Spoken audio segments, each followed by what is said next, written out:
Tahimik ang bayan sa gitna ng kadiliman. Payapa silang nagsitulog upang pagsapit ng umaga ay magsipagsimba upang magtamo ng indulhensya. Ngunit si Sisa ng gabing iyon ay gising pa. Nakatira si Sisa na ina ni na Basilio at Crispin sa labas ng bayan. Ang kanyang asawa ay isang lalaking walang pakialam sa buhay. Palaboy-laboy at sugarol. Bihirang-bihira itong umuwi sa kanilang bahay. Wala rin itong pakialam sa mga anak. Nilustay niya ang kaunting alahas ni Sisa para sa pagsusugal at nang maubos na ito'y sinasaktan pa ang asawa. Hibang si Sisa sa pagmamahal sa kanyang asawa at handang magtiis at tangisan ang kanyang asawa. Nang gabing yaoy inaasahan niya ang pagdating ng mga anak.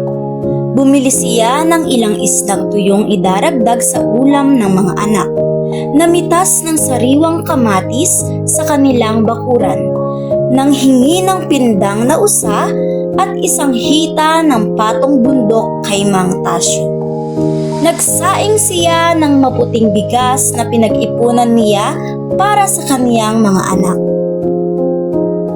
Hindi inaasahan ni Sisa ang pagdating ng kaniyang asawa at inubos ang mga pagkaing inilaan niya para kina Crispin at Basilio. Umalis muli ito pagkakain at nagbiling ipagtira ng piso sa sasahuring kwalta ni Basilio. Napaiyak si Sisa at nang maalalang darating ang kaniyang mga anak, pinahid agad ang luha sa kaniyang pisngi. Muling nagsaing at inihaw ang nalalabing 3 tuyo. Inip na si Sisa sa paghihintay sa mga anak. Upang aliwin ang sarili, ay di ni minsan siyang umawit ng mahina. Isang asong itim na kanyang pinukol ang naghatid sa kanyang guni-guni ng malungkot na pangitain. Si Crispin ang kanyang naalala. Walang ano-ano'y, narinig niyang kumakatok si Basilio sa pinto. Kinilabutan si Sisa. Waring namamalikmata at nagising sa isang tunay na pangyayari.